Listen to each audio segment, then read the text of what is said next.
오늘 구약 본문인 시편 120편에는 성전에 올라가는 순례자의 노래, 이런 표제어가 붙어 있습니다. 시편 120편부터 134편까지 15편의 시편이 이렇게 성전에 올라가는 순례자의 노래라고 하는 표제어를 가지고 있습니다. 이 노래들은 예루살렘에 찾아온 순례자들이 성전으로 가는 계단을 오르면서 부른 노래들이라고 하여 층계송, 이렇게 부르기도 했습니다. 유월절, 맥추절, 장막절, 이런 절기축제 때 먼 곳에서 모여든 순례자들이 성전을 향해 함께 올라가면서 이 노래를 불렀던 것입니다. 이 시의 내용을 보면 적대자들로 둘러싸인 환경 속에서 살고 있던 순례자들이 이 노래를 즐겨 불렀음직한 노래구나 하는 것을 알 수가 있습니다. 6절과 7절 말씀을 보면 이렇게 말합니다. 내가 지금까지 너무도 오랫동안 평화를 싫어하는 사람들과 더불어 살아왔구나. 나는 평화를 사랑하는 사람이다. 그러나 내가 평화를 말할 때에 그들은 전쟁을 생각한다. 자신은 어떻게든 평화를 지키면서 살고 싶어 하지만 자신을 둘러싸고 있는 이들은 끊임없이 시비를 걸고 갈등과 분쟁을 일으키려 한다, 이렇게 말하고 있죠. 자신을 적대시하는 환경 속에서 살아가던 사람들의 한숨 섞인 애환을 담고 있는 노래구나 하는 것을 알 수가 있습니다. 이렇게 볼 때 이 노래는 유대인들 중에서도 외국에서 나그네로 살다가 절기축제 때 예루살렘에 찾아온 사람들이 더욱 즐겨 불렀을 것입니다. 이국 땅에서 나그네로 살아가던 유대인들을 디아스포라 유대인, 이렇게 부르죠.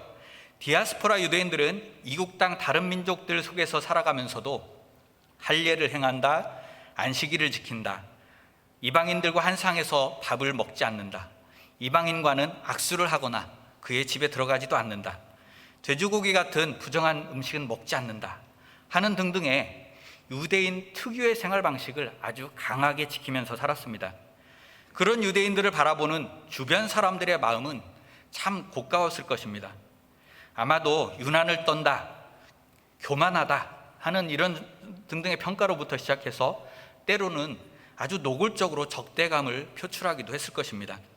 그런 속에서 소수자와 약자로 살아가던 디아스포라 유대인들로서는 거기에 함부로 맞설 수도 없고 어디 가서 하소연할 때를 찾기도 힘들었습니다. 최근 미국에서 아시아 출신 사람들에 대한 혐오와 폭력이 이어지고 있습니다.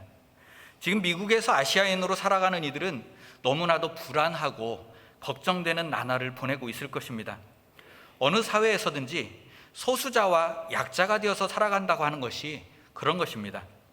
시편 120편은 그렇게 하소연할 데 없는 삶의 고달픔과 애환을 하나님 앞에서 쏟아내는 노래였습니다.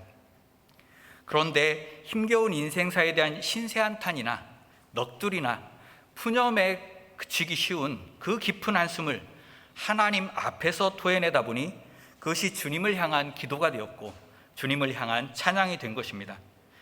적대자들에게 둘러싸여서 살아가는 삶의 그 고달픔을 기도로 승화시키고 찬양으로 승화시킴으로써 어려운 환경 속에서도 계속해서 하나님 백성으로서의 삶을 이어갈 수 있는 힘이 되었습니다. 이것이 기도와 찬양이 가지고 있는 대단히 위대한 힘 가운데 하나입니다. 우리는 4권의 복음서를 가지고 있습니다. 그중 우리가 읽은 요한복음은 이 시편 120편을 노래하던 순례자들처럼 아주 적대적인 환경 속에서 살아가게 된 그리스도인들을 위해서 기록되었던 책입니다. 신약 성서를 연구하는 학자들은 요한복음이 주후 90년대에 기록되었다고 봅니다. 이 90년대라는 시기는 유대인으로서 예수를 믿는 사람들, 유대인이면서 예수를 믿는 기독교인들에게 너무나도 혹독한 시절이었습니다. 왜냐하면 90년에 얌리아라고 하는 곳에서 열린 유대인 지도자들의 회의가 있었는데요. 그 회의에서 유대인들은 나사렛파를 이단으로 규정하고 그들을 유대인 공동체에서 추방하기로 결의하였기 때문입니다. 그때부터 매주 안식일에 회당에 모일 때마다 유대인들은 나사렛파 이단에 대한 저주의 기도를 하기 시작했습니다. 여기서 나사렛파라고 하는 것은 나사렛 예수를 메시아로 믿는 그리스도인들을 말합니다. 이 결정은 유대인이면서 예수님을 믿던 사람들을 아주 커다란 충격에 빠뜨렸습니다. 예수님을 믿던 유대인들은 바로 이날 이후부터 예수 신앙을 버리든지 아니면 유대인의 길을 포기하든지 둘 중 하나를 선택해야만 하는 아주 곤란한 형편에 처하게 되었기 때문입니다. 많은 이들이 예수 신앙을 포기하고 떠나기도 했고, 어떤 이들은 동료 유대인들로부터 몰아쳐오는 회유와 협박과 폭력 앞에서 두려워 떨어야만 했습니다. 그리고 유대인 기독교 공동체는 급속도로 쪼그라들어서 아주 작은 소수자 집단으로 약화될 수밖에 없었습니다. 요한복음은 이런 큰 위기의 시대를 살아가는 그리스도인들을 위해서 기록된 복음서였습니다.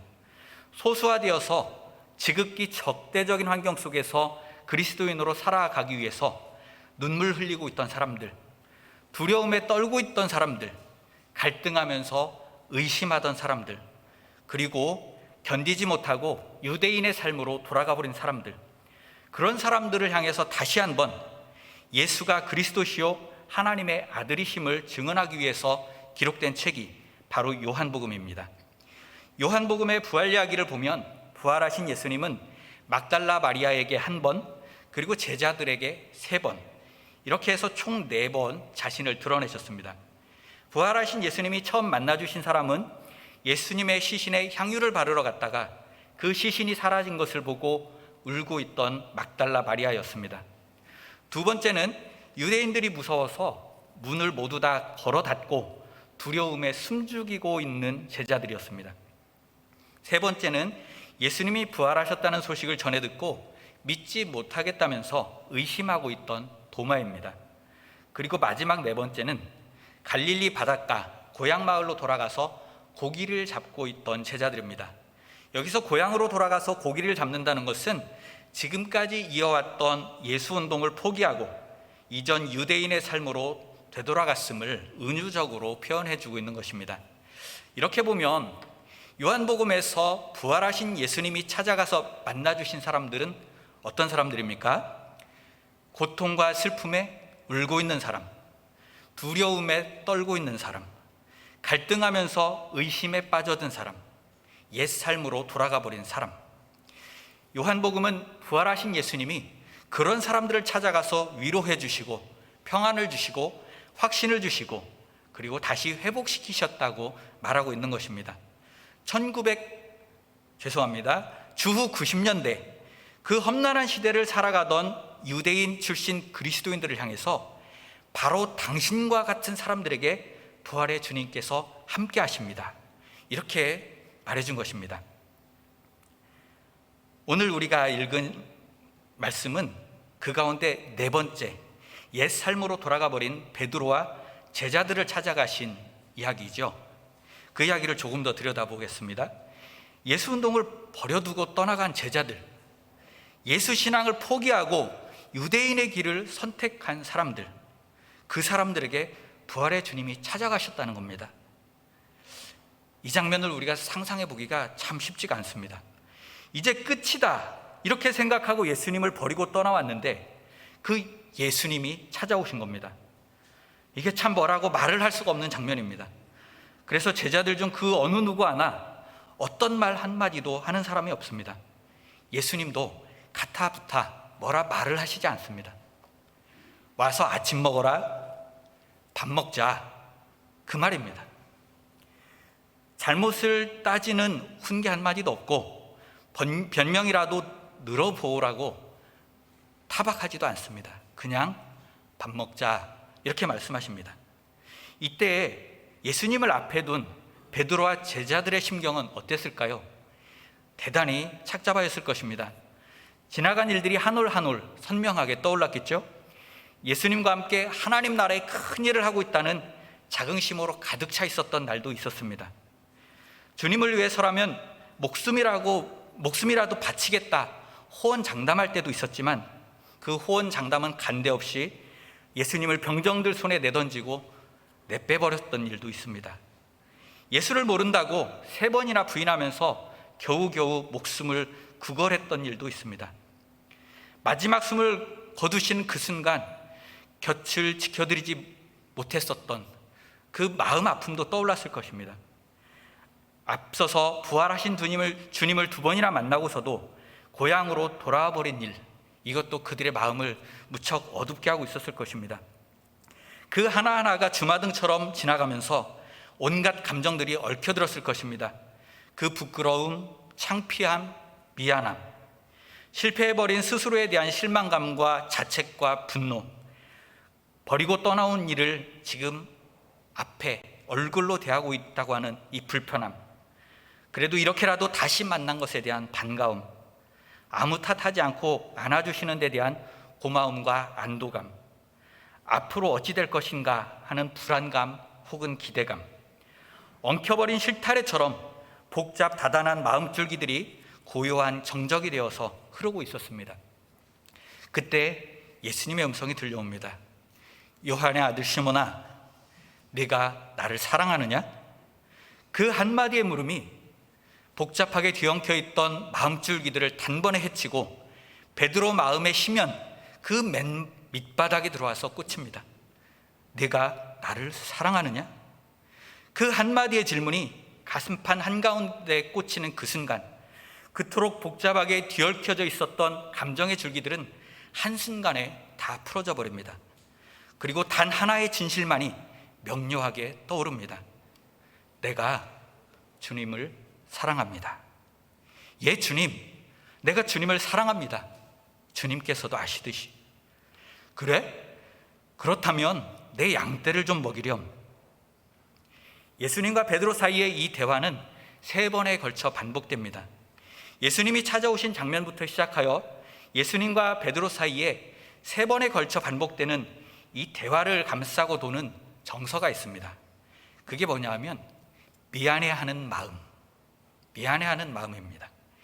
예수님을 버리고 도망쳐 버린 일도, 목숨을 구걸하기 위해 예수님을 모른다고 처절하게 부인했던 일도, 마지막까지 곁을 지켜주지 못했던 일도, 그리고 계승해 나가야 할 사명을 뒤로 한 채 떠나와 버린 일도 베드로로서는, 그리고 제자들로서는 너무나도 미안하기 그지없었을 것입니다.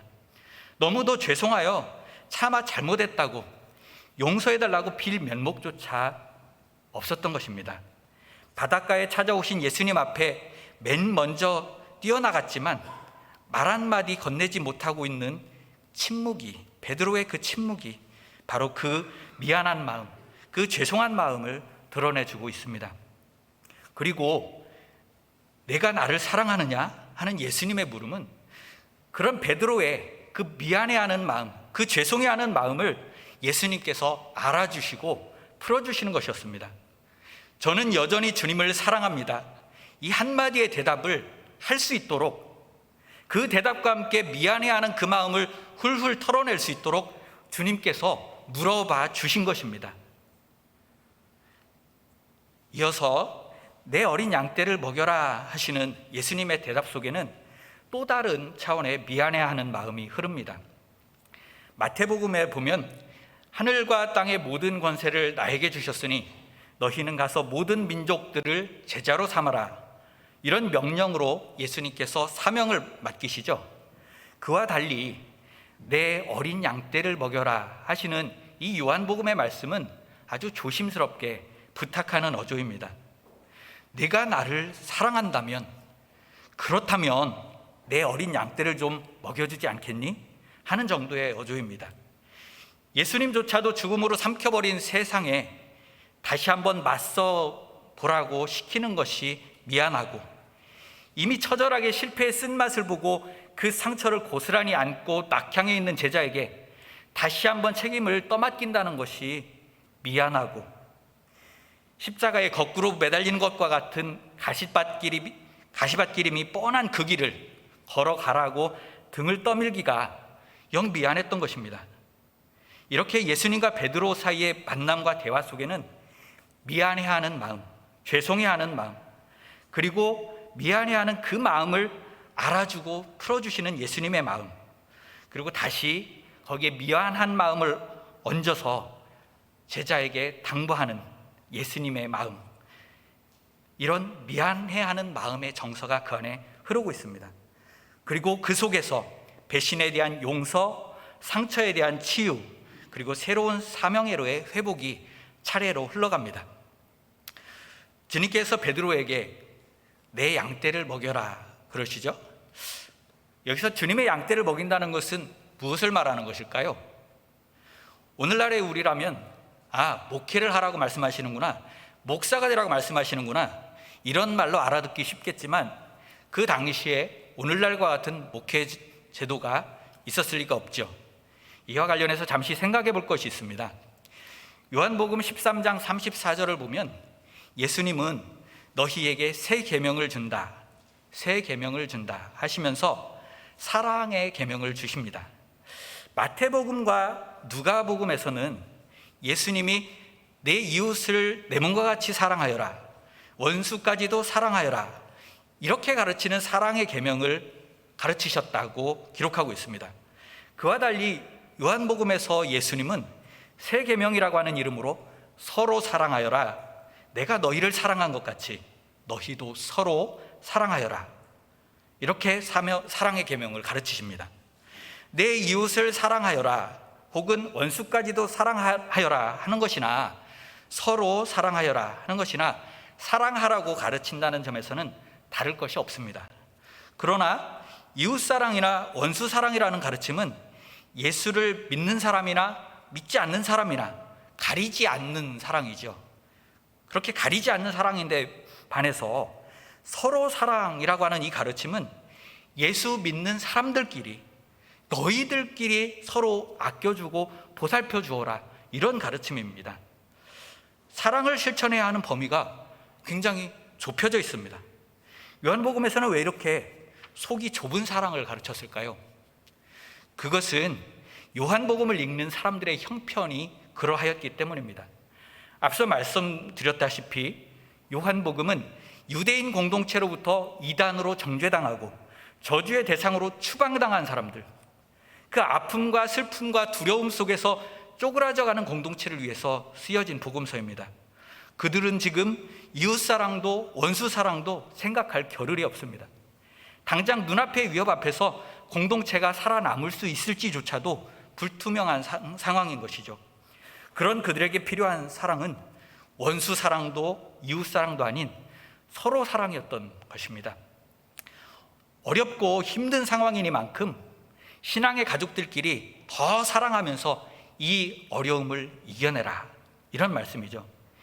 이런 면을 고려해서 생각해 보면 주님의 양을 먹인다라고 하는 것은 바로 이 서로 사랑이라고 하는 예수님의 새 계명을 실천하는 방도였던 셈입니다. 극도로 적대적인 환경 속에서 너무나도 힘겹게 살아가는 사람들끼리 서로 좀 아끼고 돌보아라, 이런 말씀이죠. 힘겨워하는 이들끼리 서로 위로해주고 서로 격려도 해주고, 아픈 상처 끌어안고 살아가는 사람들끼리 서로 찾아가서 그 아픔 싸매주고, 흔들릴 때 서로에게 잠시 기댈 수 있는 언덕이 되어주고, 그런 삶을 좀 살아라 하는 말입니다. 또한 이 말씀은 베드로 혼자서 모든 제자들을 책임지라 하는 말이 아니고 모든 제자들이 서로가 서로를 주님의 양떼로 여기면서 서로를 돌보고 사랑해라, 이런 말씀인 거죠. 오늘 구약 본문인 시편 120편도 신약 본문인 요한복음도 모두가 적대적인 환경 속에서 하나님의 백성으로 살아가야 하는 사람들에 관련된 말씀입니다. 오늘을 살아가는 그리스도인들 역시 결코 호의적이지 않은 환경을 경험하는 경우가 많습니다. 제가 케냐 선교사로 나가 있을 때 가리사라고 하는 소말리족 지역을 방문한 적이 있습니다. 이 소말리족은 소말리아라고 하는 나라를 이루고 있는 민족인데, 그들 가운데 한 300만 명 이상의 사람들은 케냐 국민으로 살아가고 있습니다. 이들의 대부분은 이슬람교도들이고, 제가 방문했던 가리사 지역은 공격성이 아주 강한 이슬람 교도들이 가끔씩 테러를 행하는 지역이기도 했습니다. 특히 그들의 테러는 교회와 기독교인들을 표적으로 하는 것이었는데요, 한 번은 사람들이 모여서 예배하고 있는 교회에 수류탄을 던지고 그곳에서 아우성치며 달아나는 사람들에게 총을 마구 쏘아서 많은 사람을 죽이는 사건이 벌어진 적도 있었습니다. 그러다 보니 이 지역에서는 교회 건물을 경찰서 경내에 짓는 경우가 많습니다. 보호를 받기 위해서죠. 그런데 어떤 부작용이 생겼는가 하면 이슬람 교도들 입장에서는 교회와 경찰, 교회와 국가가 한패라고 생각하고 경찰과 국가 정부에 대해서도 적개심을 품게 된 것이었습니다. 그렇게 해서 이슬람 테러리스트들이 경찰들도 공격하게 되었는데, 제가 아들 한오리와 함께 가리사에 간 바로 그날 밤, 저희가 자고 있던 곳에서 100m도 떨어지지 않은 곳에서 경찰 2사람이 그 테러리스트들의 총에 맞아 죽는 일이 벌어졌습니다.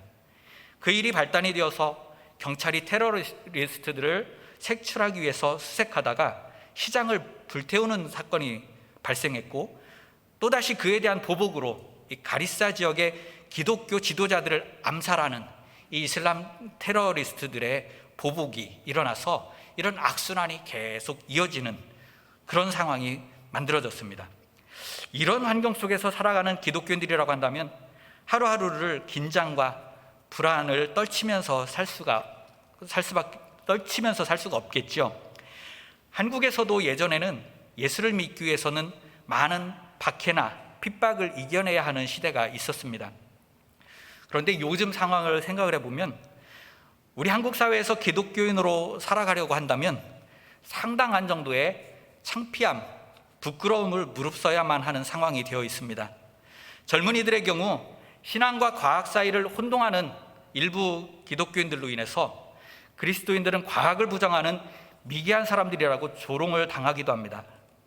게다가 요즘에는 교회나 교회 지도자들 가운데 사회적 지탄을 받을 만한 일들을 하는 경우가 많아져서 교회나 기독교인들이 감내해야만 할 이 낯부끄러움의 크기가 더욱더 커지고 있습니다.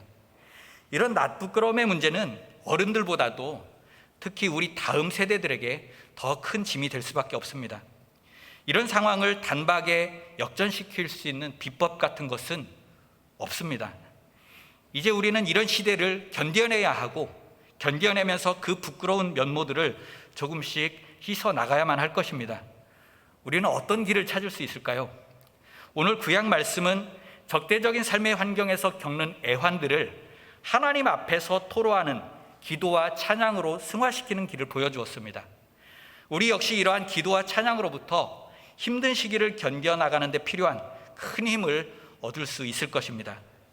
요한복음의 부활 이야기는 어려운 환경을 견뎌내야만 하는 이들끼리 서로를 주님의 양떼로 여기고 돌보는 서로 사랑으로 그 힘든 시기를 건너가야 한다고 말해주고 있습니다. 저는 여기서 우리가 주목해 보아야 할 것이 예수님과 베드로 사이에 오고 갔던 서로에게 죄송해하고 미안해하는 그 마음의 정서라고 생각합니다. 우리가 경험하는 감정들은 참 다양하죠. 하루 동안에도 기쁨과 감사, 분노, 짜증, 그리움, 슬픔 등등의 여러 가지 감정들 사이를 오고 가는 것이 우리 인간들입니다. 제가 보기에 그 모든 감정들 중에서도 가장 표현하기 힘들고 그래서 가장 알아채기도 힘든 것이 미안해하는 마음, 죄송해하는 마음이 아닐까 합니다. 그래서 어떤 경우를 보면 내 마음속에는 지금 미안한 마음이 있어서 그것을 표현해 보려고 했는데 실상 나오는 것은 몰라, 됐어 하면서 짜증이나 화를 내는 것으로 표현되기도 하고, 혹은 상대방이 미안해하고 있는데 그 모습을 제대로 알아채지 못해서 상대방을 뻔뻔한 사람으로 여기거나 혹은 그 모습에 상처를 받는 경우도 많습니다. 그런데 이 미안해하는 마음이라고 하는 것은 꼭 뭔가를 잘못한 사람에게만 생겨나는 마음은 아닙니다. 예를 들어서 부모님들은 딱히 그럴 만한 이유가 없이도 자식들에게 미안해하죠. 더 잘해주지 못한 것이 미안하고, 힘겹게 살아가는 모습을 지켜보는 그 안쓰러움도 미안한 마음이 되고, 한 번 더 보고 싶고 잠시 더 같이 있고 싶어하는 그리움조차도 미안한 마음이 됩니다. 이것과 결이 조금 다를 수 있습니다만 우리 목회자들이 때때로 교회나 성도들을 향해서 가슴에 품는 그 마음 가운데도 이런 마음들이 있는 것 같습니다. 너무도 소중한 우리 성도들, 너무도 소중한 교회를 보면서 감사한데 그 감사한 마음 앞에서 내가 더 잘하지 못하고 있구나 하는 이런 생각이 들 때 이게 미안함이 되고 죄송함이 되고 그렇습니다. 또 요즘 같은 때는 신앙생활을 한다는 것이 참 자랑스러운 일이 되도록 했어야 하는데 이게 부끄러움을 무릅쓰면서 신앙생활을 해야 되는 이런 상황이 된 것에 대해서도 참 죄송스러운 마음이 듭니다.